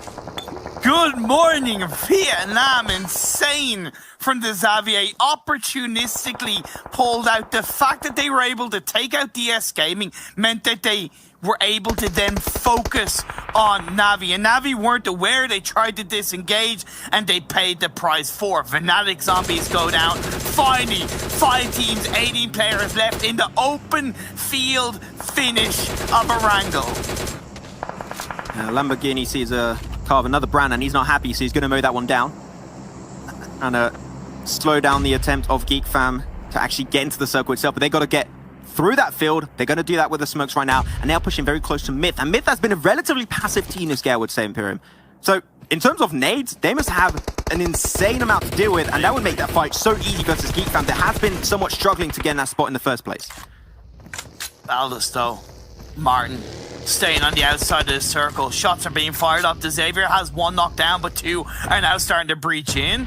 Lamborghini and Frankie together. If they can squeeze out Martin and get that knock and a kill onto Martin, that will at least give an opening for a revive onto Rabis. But until that happens, Martin is just going to continue to pressurize and allow the rest of the team to push maybe a little bit more heavily onto the Xavier. How are Valdas doing it? This is another top 5 game. Back to back to back. And they are maybe going to be turning it into another top 3. And if they can, I mean, you said it earlier, right? Can we see them actually find closer to a game and get themselves a win? If they do so, they'll be creating such a huge lead in the very first day that it'll be really hard to surpass it in day 2, 3, or 4. So other teams around them got to be careful and pay attention that if this team starts running with the lead now, it's going to be really hard to close off that gap afterwards. That's a great shot coming out from QB, but be careful, you're also in range of Myth. He's going to trace some utility back and forth, but the circle's about to shift, and that's going to be the deciding factor of this game, as Snipes has the perfect angle underneath that car, and he gets himself Rio down on his knees, and he's trying to shut down the entirety of Myth. Goes to the spray here, switches over to the M4, taking a lot of damage in the process in the Bloom shot. He's got to switch weapon, but the rest of GeekFam is there to assist him, and Myth again completely overwhelmed, as only Farok is going to be up and ready to go, but unfortunately has no good spot to fight from. Like, that was beautiful from GeekFam, right? Snipes led the way, and then when he started to take a bit of damage, he stepped back, and the rest of the team followed suit, right? Trading the damage and just suppressing your opponents beautifully. Farouk can go nowhere as the circle shifts towards Valdes. This is incredible. Still have a player that's currently a little bit further out. Not sure who it is exactly, but he's trying to make sure he gets rid of the Xavier. I think it might be Martin, yeah, trying to get rid of the Xavier. They're trying to sneak forward. Luckily, they got a rock to play from, so that could create a little bit of an advantage, but great use of utility. And as you said, Martin is indeed going to be the one trying to be the thorn in the side of the Xavier. Team Myth will be eliminated of this one, so now only 4 teams remain. The Xavier, 10 kills out of nowhere after that last fight was Na'Vi. Now they're looking to try and take more and more control. Lamborghini on the forefront, Frankie ready to join up too, while leaving Rapids on the more back end of things to maybe be that insurance for the team. The smokes dissipate, and now it's anybody's game. Reject, the Japanese team, got 1 kill in game 1. Game 2, they did pick it up, grabbing 3 kills, and in this game, they're looking good in the top 4 with 6 kills. Have been very strong on their rotations on the west. But now can they deal with the might of the Malaysian geek? As their shots are being fired up so by close. Snipes. Oh, that was such a close spray. A little bit more to the left, and that would have been a knocked on Duello. Does some utility. Nade connects. Duello down to 50%. GeekFam still has a 4-man, and they are trying to take 2 fights at the exact same time versus Reject and also Xavier. It's actually working out significantly well. Frankie's knocked down first. Duello will be the next one to follow up. GeekFam are doing God's work on this game, Imperium. Controlling the south. Smoke. Controlling the north. Oh, that's the run up. That's the bind. Go for it with UMP. Not off Bellets, though. You've got to pre-fire, but you've got to be careful when you pre-fire with such a weapon. And he's going to be taken out instantly. Reject out in now 4. 3 teams yet remain. And Valdez is once again get a top 3 back to back to back, making the unthinkable possible in this World Invitational. They have a full squad. It's all theirs. It's theirs to lose. Perfect game. There's no escape. Literally nothing you can do unless you get one clutch nade or molly to push them out of a hay bale, then maybe things could work out. Skill is going to be spotted away. Great spray from Snipes. And he's instantly going for the kill. He has the eyes on the prize, Imperium. He wants to get as many points as possible. Now down to 3. Will that be enough for Valdez to get the win? We'll have to see. And the revive was played out onto QB. So now Geek have a full squad. Valdez are down to 3. Xavier is left to 1. And look at Frankie. He's crawling around. He's looking for information. Let's see if Rabis can do something with that info. Yeah, that's a good thing when you're playing in these field finishes. That nade way too close for comfort. I think they just redone his hair for a quick second. But Frankie will be confirmed out by QB.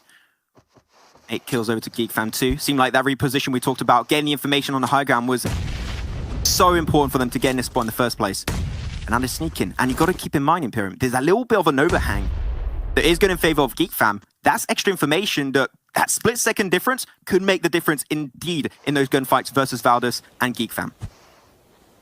Second they breach over that hill, they have no cover. That makes it harder. Yeah, that's the Xavier out in 3rd. Nice game, still a lot of kills, and especially being in 3rd, that's 10 position points coming your way, so still a banger for them. Now the fights are going to be happening. GeekFam still getting pushed away. Concept going to be spotted out. Maybe I caught it a little bit too soon. I thought they were going to be the game coming their way, but no, Valdez are struggling to hold on to the edge, and they are getting completely surrounded by foes. GeekFam are taking the most control. 6 is going to be still up and ready to go, but he's the last player remaining, and he loses his life in a process, as that's going to be the game lost for Valdez the Murder, and that will be GeekFam taking himself the game over here on game number 3 on Orangle. What a game indeed, and the information game, Imperium, is the name of the game for them, and that is what rewarding them with the win at the very end. So well controlled from GeekFam. They did really deserve that chicken dinner. That is one thing to be said. They did deserve that chicken dinner on how they played on the south, and dealing with Reject, dealing with a Myth, dealing with somewhat the Xavier. And they still survive as a full squad. It speaks highly of how they set themselves up throughout the whole game. But also, to be fair, Valdez did throw that end game. They did. I hate to sound bad, but they threw that end game for all the strength I give them. Fair, Valdez did throw that end game. They did. I themselves up throughout the whole game with somewhat the Xavier. Really deserved that chicken dinner. That is one thing to be said. They did deserve that chicken dinner on how they played on the south, and dealing with Reject, dealing with a Myth, dealing with somewhat the Xavier. And they still survive as a full squad. It speaks highly of how they set themselves up throughout the whole game. But also, to be fair, Valdez did throw that end game. They did. I hate to sound bad, but they threw that end game for all the strength I give them. It was a bit of an F. It was a little bit of an F coming out from them. It was a really good attempt, but it seemed like the one little shot that GeekFam were able to find created that huge man advantage, and that man advantage is what allowed them to take more control. They wrapped around, they wanted to suffocate the opposing team, and it worked out great at the end. So, good execution from GeekFam. I think they were one of the teams that were seen from a lot of the viewers, and I think I saw people on social media especially say that they think GeekFam could surprise a lot of people, and that's exactly what they did on this performance. Though, we want to see this more. We didn't see something like this on Game 1. We didn't see something like this on Game 2. Hoping to see something, a little bit more consistency on that side of things, as now we have a little bit of a highlight package ready for all you guys at home to break down a few of the plays, because this was a very action-packed, and a lot of smart rotations did come out from a lot of the teams in this game. Some really smart rotations, but let's be fair though, circle shifts weren't kind in the sense of it forced so many teams to play an edge of circle strategy, and not a lot of teams I feel are really set up for that in a massively controlling way, and that was just one of the unfortunate things. Navi really had the ability to, I think, get a much better result, but after taking down I8, they really should have made sure that they had their backs covered. They clearly would have heard the shots between the Xavier and DS. Why didn't they look behind them before they looked to disengage, right? You can see it on your screens. The Xavier just absolutely wiped them out. That shouldn't have happened. I think that they were expecting to have very little nades remaining for the enemy team, so they regrouped and they were trying to get into a card to start moving forward, and that one nade just ruined everything. One nade, I think it was double, potentially even a triple knock at that one nade, and they could not do anything against it. So Xavier actually holding on to that grenade or holding on to that utility a little while longer actually was the difference maker in the grand scheme of things, and it worked great. As we'll see them moving on forward, as now we're looking at the replay at the end of that game, and this is what I loved of GeekFam. One by one, they find one player, focus him down, eliminate him, create an even bigger lead and advantage for yourself, and once you do that, and you know you've got such a big lead that you cannot lose the game, you go for the push, and the execution was so clean yet simple. This is what you love to see coming out from a team like GeekFam. Yeah, really good. They have a lot of support and just really, really beautiful to see.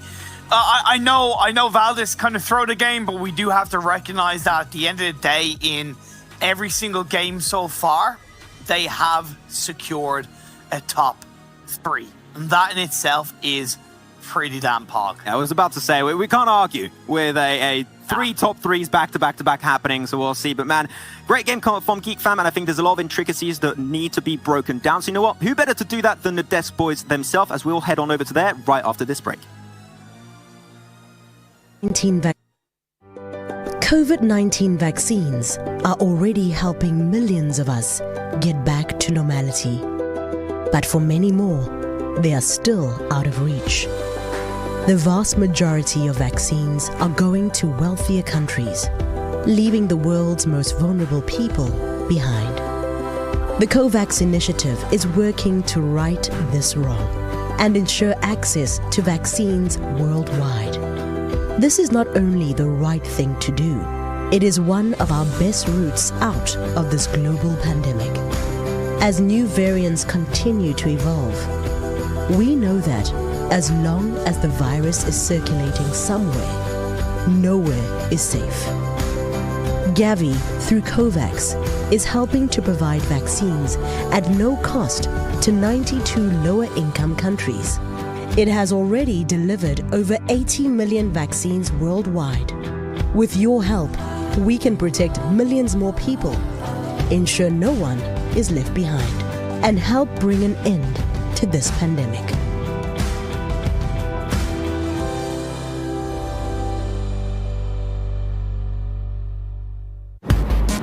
I've got a difficult mission for you. Who's in? Close to 1 billion is the waste first. Going his way, they have no idea. Sinister instantly bites the... And we are 3 games into our West. A little bit joining me here. Chicken did take the fights, which is have been toppling some of the big names here. I8, but then think to yourself, that's a really... And I think that was kind of the best that could have happened. Blacklist, I guess. Turns for Zeus, such not sporting him. You do want to talk. We rolls. Yeah, 30 evidence on side. Martin took a very aggressive angle. They'd actually pushed out the majority of the circle, so about 50% of it was completely barren, with Valdez taking the majority of it. And I think some of those off angles were maybe less ideal. Spot that body of this elite just been pumped. It's amazing trying to talk about in a negative way, but more Pan and how much money out of this tournament. South Korea doing a fantastic job. Team, I know now languishing mindset of to be teams that are lacked all these stride just yet. I mean, 60. In particular, for not mistaken. Get out of here. The Blues. Yeah, at the end of the terrible. Absolutely terrible. You know, what, do they want to cast as well? No. No, stop talk. Just game. Just game. Stop talk. Just game. Okay. Well, we have this game, game 4 of the day in Miramar. It's our first Miramar of the PMWI, Max, and that playing path. It's a little bit tricky for any teams that like to go towards the southwest, but because it's diagonal, I do think it allows, for the most part, pretty much all these teams to get to their respective drop spots. Yeah, the most important thing when you drop in Miramar is knowing also the car spawn. So if you want to drop in, I don't know, Valdemar or Macera, it is still easily possible for you to get to that spot purely by just knowing a drop location where there are cars, get into it and take one of the high roads and get into that spot. There we go. So I'm not really expecting too much to happen in this game, though one thing I do want to mention, and that's going to be about BTR. they have been having a real rough time on these games. They talked about a few of the stats, especially Luxy having a real hard time himself. I think an average survival time, I believe it was of 14 minutes, which is extremely low for BTR ratio.